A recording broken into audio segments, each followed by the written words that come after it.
All right, guys, welcome to another episode.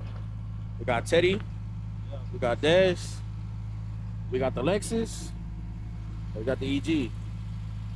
So today we're gonna do a little exhaust clip of the EG, doing a couple passes and some revs, and then I'm gonna do a part two. It's gonna be the Lexus doing some pulls and doing some revs too.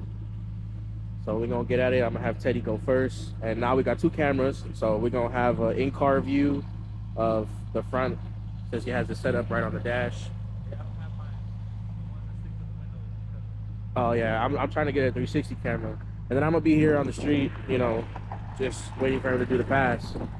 But yeah, we're gonna get back to it once he lines up and starts doing the pull, and then we could do the exhaust clips after, or not a pull, but flyby.